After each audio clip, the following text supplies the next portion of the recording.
ये बोर्डिंग शुरू हो गई है जी यहाँ पे DME Domodedovo Moskva 33A। Yes, the right side, the windows take you.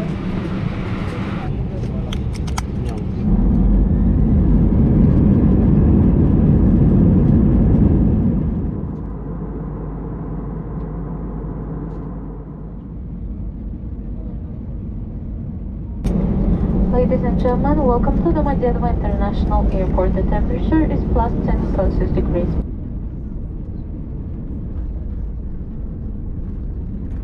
पहुंच गए जी दोमोदेदोवो एयरपोर्ट और फ़िलहाल अब होने वाला है मेरा सामना दुनिया के सबसे बड़े इमिग्रेशन रशियन इमिग्रेशन से। इमिग्रेशन वाले बड़े ख़तरनाक है भाई, बहुत ख़तरनाक, बताता हूँ अभी आपको।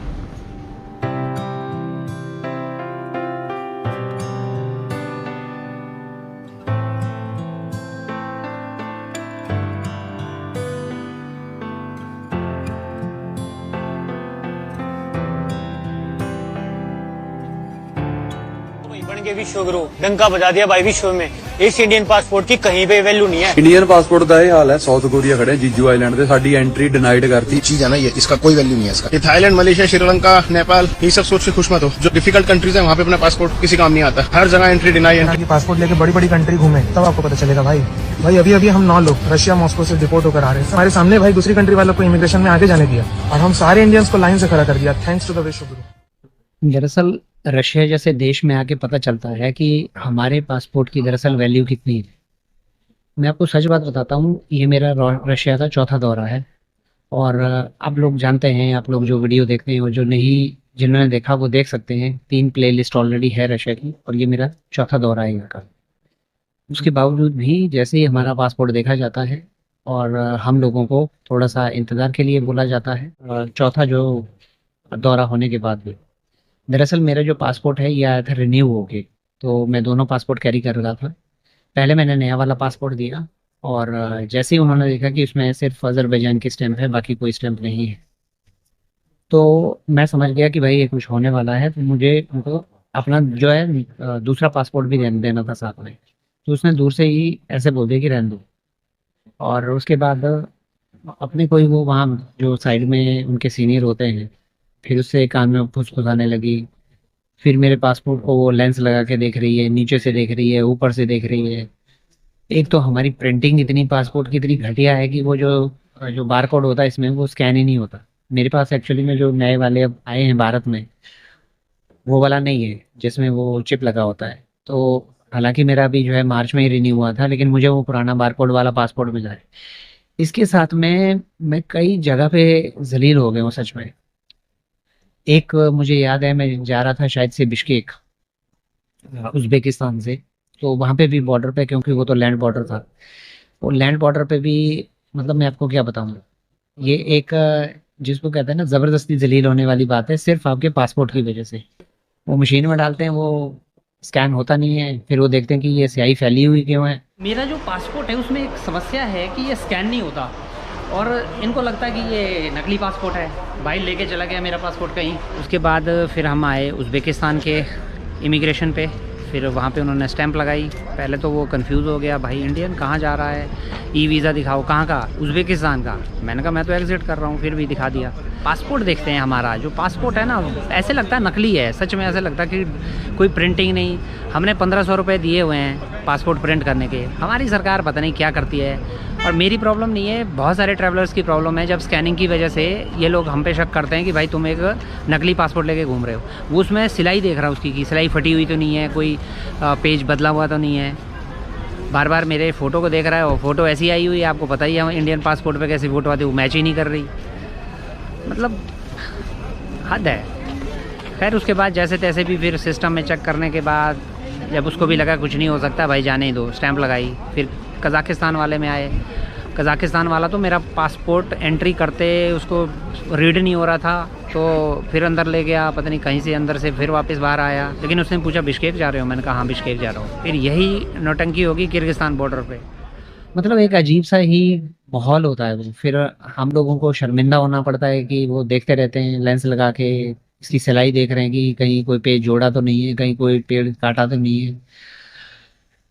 फिर बार बार सिस्टम में चेक कर रहे हैं। जब उन्होंने मेरा जो डिटेल है जब वो मैनुअली उसमें एंटर किया, फिर बार बार सिस्टम डिटेल देख रहे हैं, तब जाके उन्होंने मुझे कहा कि यहाँ पे कितनी बार आए।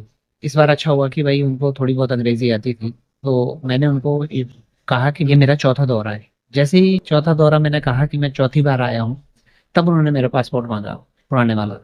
और पुराना वाला जो पासपोर्ट जैसे ही मैंने दिया, तो मुझे नहीं पता कि क्या हुआ, लेकिन जैसे ही वो उन्होंने मेरा पासपोर्ट नंबर एंटर किया, तो ऑब्वियसली उसमें उनकी एंट्रीज आ गई होंगी पुरानी, और मेरे जो एग्जिट थे वो टाइम टू टाइम थे। तब जाके उनको उनको जो है थोड़ा सा, मतलब ये लोग स्माइल तो नहीं करते हैं, लेकिन फिर भी एक नॉर्मल होना कह सकते हैं आप। फिर उन्होंने मुझे वो जो रजिस्ट्रेशन स्लिप होती है वो दी, और उस पर साइन करने को कहा। एक ये अपने पास रखते हैं और एक ये हमें दे देते हैं। और यहाँ पे एक चीज़ और है कि अब क्या है कि जिस भी देश का नागरिक है, उसके देश की भाषा में कंप्यूटर में लिख के आता है। यहाँ पे जो है फिंगर स्कैन होती है, तो पहले आपकी 10 उंगलियां स्कैन होती हैं, फिर दोनों अंगूठे स्कैन होते हैं। तो बीच बीच में क्या आ रहा था, अंगूठा हटाइए, दायां अंगूठा लगाइए, बायां अंगूठा लगाइए। ये मतलब एक बड़ी अच्छी बात थी कि जैसे पासपोर्ट आपका जहाँ का भी है, तो उस देश की जो भाषा है वो भी साथ साथ में, ताकि इनको भी समस्या ना हो और जो पैसेंजर है उनको भी समस्या ना हो। तो बस ये अच्छा है, इनका ऑप्शन है। लेकिन जो दोबारा से एक बार कहना चाहूँगा, जो हमारे पासपोर्ट की वजह से थोड़ा सा शर्मिंदगी होती है, वो थोड़ा सा मुझे अजीब सा लगा। और चौथे ट्रैवल में भी मैं बच गया, क्योंकि और मैं आपको एक चीज़ बताऊं, मेरी फ्लाइट में कम से कम अगर उसमें लगभग 250 लोग होंगे, तो अब मान के चलिए 60 से 70 लोग उसमें भारतीय थे। दरअसल भारतीय अब क्या कर रहे हैं कि दिल्ली से मॉस्को आने के लिए सबसे सस्ती जो फ्लाइट है वो अभी फ़िलहाल अज़रबैजान एयरवेज़ की है, तो ये वाया बाकू आती है। तो कल सुबह की जो फ्लाइट वहाँ पे लैंड हुई थी, उसके पैसेंजर आज तक के लिए 24 घंटे के लिए यहाँ पे रुके हुए थे, तो वो भी इस फ्लाइट में आए। कम से कम 60 से 70 लोग मान के चलिए आप, और ग्रुप बने हुए हैं, कोई 9 लोगों का, कोई 11 लोगों का, यहाँ पे काम करने आ रहे हैं। ज़्यादातर जो लोग हैं उनको, जो मेरी फ़्लाइट में आए हैं मेरे अलावा, मैं अभी भी काफ़ी देर से यहाँ बैठा हूँ कि मैं ये देखना चाहता था कि कितने लोग जो है एग्ज़िट करते हैं बाहर, कितने लोगों को यहाँ पे जो है इमिग्रेशन क्लियर होता है। लेकिन अभी तक मुझे कोई भी नज़र नहीं आया। मैं अकेला बैठा हूँ, और कुछ मेरे से पहले के आए हुए हैं वो इधर बैठे हुए हैं, लेकिन मैं अपनी फ़्लाइट की बात कर रहा हूँ, उनमें से कोई भी नहीं आया, और सबको बैठा रहे हैं वहाँ पे। मेरे मुझे आप मान के चलिए कि लगभग लगभग वो जो पूरा जो हॉल सा है उसमें कम से कम 60 से 70, तो क्या उससे भी ज़्यादा ही लोग जो है बैठाए हुए हैं, जिसमें से ज़्यादातर हमारे देश के भी हैं और दूसरी नेशनलिटी की भी है। तो अब उनका क्या होगा ये तो मैं नहीं कह सकता, लेकिन इतना ज़रूर है कि उनमें से ज़्यादातर जो हैं वो फर्स्ट टाइम ट्रेवलर थे, और उनके साथ में आज बहुत बड़ा जो है डिपोटेशन यहाँ से होने वाला है। डिपोटेशन तो नहीं कह सकते इसको, इसको बोलते हैं एंट्री डिनाइल। इनकी एंट्री डिनाई हो सकती है, क्योंकि ये लोग इतने ज़्यादा बड़े ग्रुप में आए हुए हैं कि और सबसे बड़ी बात है कि जिन्होंने इनको बुलाया है, इनको क्या किया कि यहाँ से पैसे देके एजेंट्स ने इनविटेशन लेटर बनाए हों, और मैंने उनके डॉक्यूमेंट चेक किए थे वहाँ पे बाकू एयरपोर्ट पे। उन्होंने दिखाए थे कि आप देखिएगा, आप इतनी बार रशिया गए हैं। उनके पास में कोई भी कंपनी का लेटर नहीं था, उनके पास सिर्फ इनविटेशन लेटर था जो एजेंट ने बना के दिया होगा किसी कंपनी के नाम से। अब वो क्रॉस कर पाते हैं या नहीं कर पाते हैं ये अब देखना होगा, लेकिन इतना ज़रूर है कि बहुत मुश्किल है यहाँ का जो इमिग्रेशन है, सच में बड़ा मुश्किल है। और हमारा जो विदेश मंत्रालय है वो इसको और मुश्किल बना देता है। हमारे को इतने घटिया तरह की प्रिंटिंग के पासपोर्ट देके हमसे 1500 रुपये लेते हैं यार, ढंग से तो प्रिंट कर लिया करो एटलीस्ट। तो चलो जी, कोई बात नहीं, यहाँ पे आके हमेशा मैं इसके लिए तैयार था। थोड़ी मायूसी होती है, लेकिन कोई बात नहीं। अब हम अपना रूस का ट्रिप शुरू करते हैं जी यहाँ से। फिलहाल अब मैं जाऊँगा यहाँ से शहर, क्योंकि जो एयरपोर्ट है काफ़ी दूर है यहाँ से, और शहर में जाऊँगा। वहाँ पे आपको याद होगा मुझे फ़्लाइट में दिल्ली एयरपोर्ट पे मिले थे जब मैं बाकू आ रहा था, निशिकांत। और अभी मुझे मिले हैं जी मेरे एक बहुत बड़े अच्छे सब्सक्राइबर, वो मॉस्को में रहते हैं, मेरी फ़्लाइट में जा रहे हैं। उनका नाम है निशिकांत, और उन्होंने मुझे इनवाइट किया है कि जब आप मॉस्को अगर आएंगे तो आप मुझसे ज़रूर मिलना। हाँ हाँ, तो उन्होंने मुझसे एक्चुअली कहा था कि आप अगर मॉस्को आएँ तो आप मुझसे ज़रूर मिलिएगा। तो मेरा मॉस्को का प्लान बना, तो मैंने उनको मैसेज किया कि भाई मैं आ रहा हूँ। तो आज उन्होंने छुट्टी ली है स्पेशली मेरे लिए, तो वो मुझे एक स्टेशन है कुर्स्क स्टेशन पे वो मुझे मिलेंगे। तो यहाँ से अभी फ़िलहाल मुझे वहाँ पहुँचना है, जिसके लिए मुझे पहले बस लेनी होगी, और उसके बाद जो है एक मेट्रो लेनी होगी। अगर मैं चाहूँ तो एरो एक्सप्रेस से जा सकता हूँ, लेकिन वो यहाँ पे बहुत महंगी हो चुकी है और वो वहाँ वैसे भी नहीं पहुँचाती डायरेक्ट। तो देखता हूँ कोई बस लेता हूँ, फिर वहाँ से यहाँ से लूँगा बस दोमोदेडोवो जो मेट्रो स्टेशन है, और मेट्रो स्टेशन से फिर वहाँ से लूँगा कुर्स्क के मेट्रो स्टेशन, वहाँ वो मुझे मिल जाएगा। तो चलो जी अपना सफ़र शुरू करते हैं रशिया का। ये देखिए जी कितने देसी आए हुए हैं, ये हमसे पहले के हैं।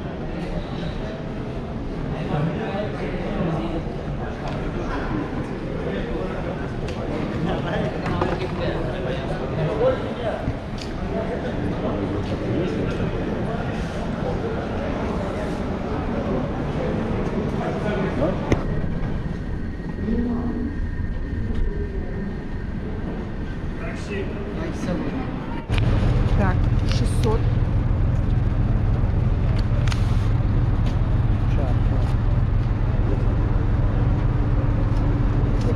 500, 600. Все. Так, давайте сюда без билета.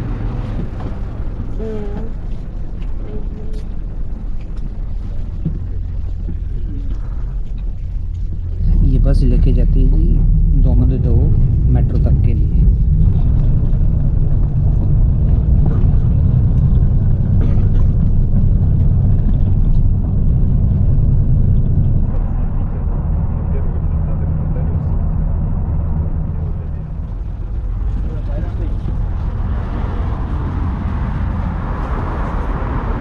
ये बस यहाँ उतारती है और वो सामने लगा हुआ जी मेट्रो का जो रेड कलर में है, यहाँ से हमें मेट्रो मिलेगी अब। और ये अभी हम हैं जी यहाँ पे दोमोदेडोवस्क्या। तो हमें जाना है यहाँ से, कहाँ जाना है, यहाँ से जाएंगे पिवलित्स्क्या, वहाँ से चेंज करेंगे कुर्स्क से एक ही बार चेंज करेंगे, ठीक है। जो भाई हैं वहाँ पे वेट कर रहे हैं मेरा, उनके मैसेज आ गए बहुत सारे। तो चलिए जी चलते हैं।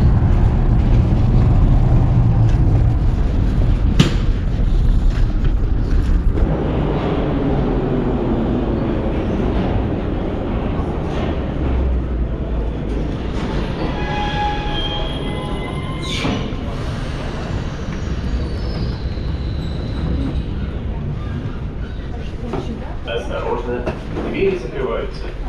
Следующая станция Орехово.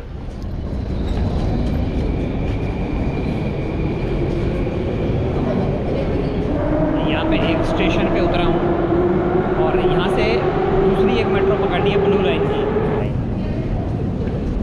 ये वाली लाइन पकड़नी है। मॉस्को मेट्रो का जो जाल है ना बहुत बड़ा है, इसमें खो जाते हैं।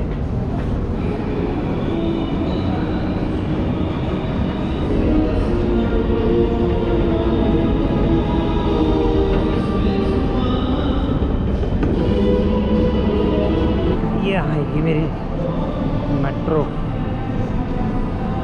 ये है कितना स्टेशन है, इसके बाद आ गया कुर्स्क, उसके बाद एक और तीसरा स्टेशन है। ये सोवियत ज़माने के जितने मेट्रो स्टेशन है भाई क्या ज़बरदस्त बनाए हैं। ये देख रहे हैं आप पीतल की कारीगरी, और देखिएगा ध्यान से कितने ज़बरदस्त बनाए हैं।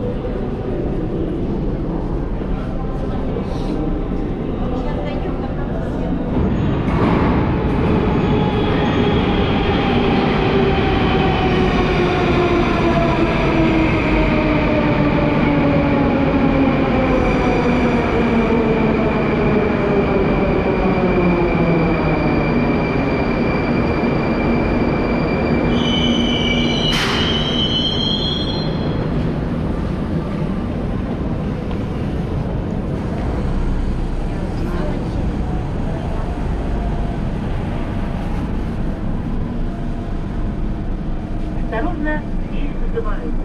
Следующая станция Курская.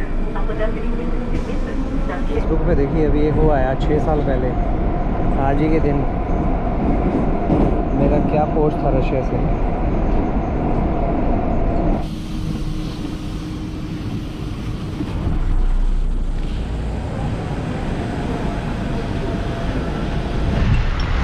ये मैं बाहर तो आ गया जी, और मुझे ये नहीं पता मैं बाहर कहाँ आया। इसमें अंदर इतने सारे स्टेशंस हैं, पता ही नहीं चला। चलो देखते हैं जी, मैं मैसेज करता हूँ ज़रा भाई को। ये भाई ने बोला कि आप यहाँ से 680 नंबर या T32 बस पकड़ो और मैं भेजाए कि वहाँ आके उतर लो, वहाँ उनका हॉस्टल है।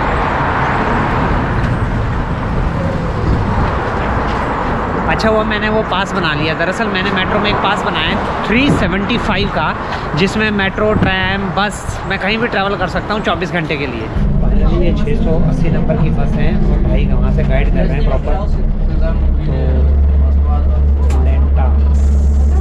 नेटा मार्केट के पास भाई कह रहे हैं कि मैं भी निकल रहा हूँ, कंटिन्यू लाइन पे है। Thank you so much bro.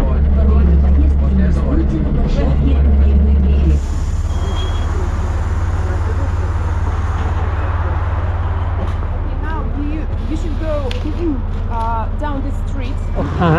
That will be just opposite you. Just you can go and you will see it in front of you.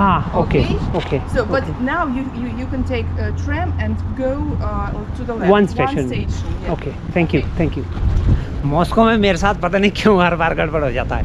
भाई ने बड़े अच्छे तरीके से समझाया यहाँ उतरना, लेकिन वो जो उन्होंने बस स्टैंड बताया था वो आया ही नहीं उसमें। और मैं पूछ रहा था वहाँ लोगों से, और लोगों में से एक तो वो भाषा की दिक्कत है, आधे लोग तो मेरी बात समझ नहीं पा रहे थे। फिर एक को मैंने, एक लेडी मिली जो आपने देखा, उन्होंने हेल्प की। उन्होंने बोला आप सीधे चले जाओ, आगे ट्रैम पकड़ लेना, इधर को एक स्टेशन आगे जाके, कह रहे वही है। वो लेडी ने बोला यहाँ पे ट्रैम आएगी और यहाँ से एक स्टेशन आगे वो जो सामने स्टेशन दिख रहा है, बस वहाँ पे जाना है। थैंक यू सो मच यार, बढ़िया आप बताओ।